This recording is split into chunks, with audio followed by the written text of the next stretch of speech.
Shout out paring Ruben, ito na ang cabinet mo na sabi mo i-repair ko. Ito, inumpisahan ko na pag halwat ang mga gamit para i-repair ko ang cabinet mo.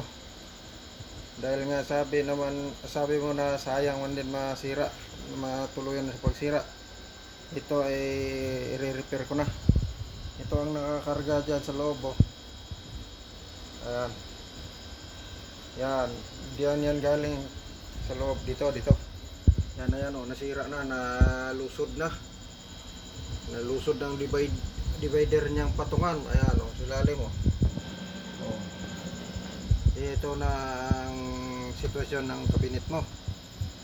So ngayon, i-repair ko na dahil nga sabi mo naman nga sayang din na matuluyan na sa pagkasira. Ito na, i-repair ko na ito. Ito kahapon ko to kinuskusan. Ayun, oh, nanging na lumabas ang tunay niyang kulay dahil nga sa sobrang dumi. Ayan. Yan. Lumabas ang tunay niyang kulay na pintura dahil kinuskus ko ang mga dumi. Itong sa taas, ito ang nangyari.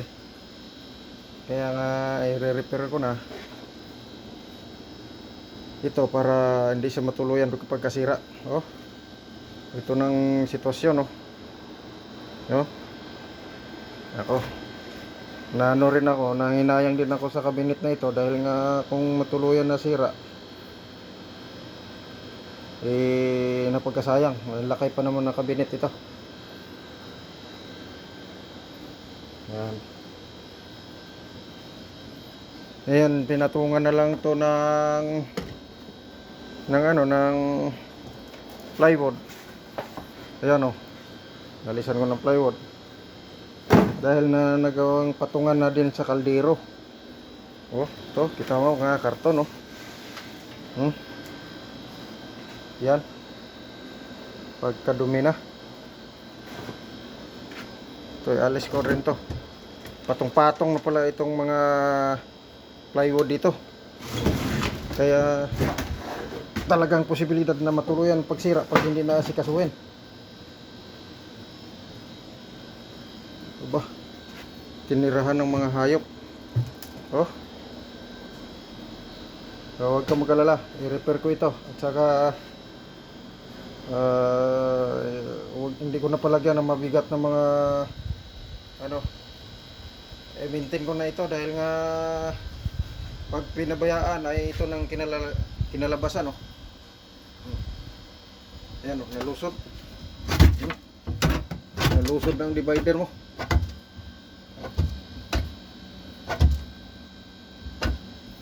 Ang lamisa, hapon ko rin ni-repair itong lamisa. Itong lamisa natin, oh, matibay na rin dahil nilagyan ko na ng brace. Yan. Kasi minsan yung mga hindi maiwasan, mga kasamahan dito na upo sa lamisa. Alam naman na lamisita lang ay upuan pa. Kaya nagiwang-giwang, pero ngayon ayan, matibay na. Dinagdagan ko ng brace. Ayan ang lamisa natin maliit. Yan. Malinis na rin to dahil kinuskus ko ng husto. Sinabunan. Tsaka ito, dito naman tayo sa cabinet. Ito na naman ang next kong gagawin. Linisin ko ito at saka ayusin ang nasira. I-maintain ko na ito para nga kung sakaling babalik ka, yung sabi mo na kung sakaling babalik ka, mayroon ka pang cabinet dito. Mahirap ang isang gamit na walang magmi-maintain at walang mag-asikaso. Matuluyan na talaga masira. Kaya naisipan ko rin na i-repair ito dati kaso hindi ko na asikaso dahil nga sa panay-layout namin. Nung nag-usap tayo kahapon na sabi mo na i-repair ko kay sayang. So ngayon ito na. Inumpisahan ko na, hinalwat ko na yung mga gamit. O biro mo ito, oh. Ito ang nakapatong, oh, dalawang plywood. Oh.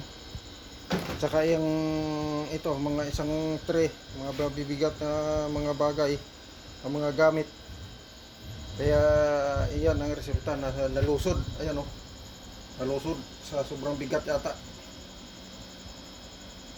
Ayan. Sayang din ito na kabinet pabayaan dahil nga sa dito ka pa ay minimintin mo talaga ito. Hindi mo napabayaan. Hindi ganito ang sitwasyon nung dito ka pa. Sobrang linis ito. Ako rin ay nakapanghinayang sa isang gamit na mahalaga na mga gamit. Mahalaga talaga ito dahil nga ay maraming nailalagay. Kung ano nung nailagay diyan na kahit pagkain man lang, kung walang damit na mailagay, kahit pagkain hindi na ano ng pusa, hindi na matakaw ng pusa. Yan. Sige pa rin Ruben, magpagaling ka dyan ng gusto dahil nga itong cabinet mo i-repair ko na at ako na magmi-maintain ito. Sige, see you next time.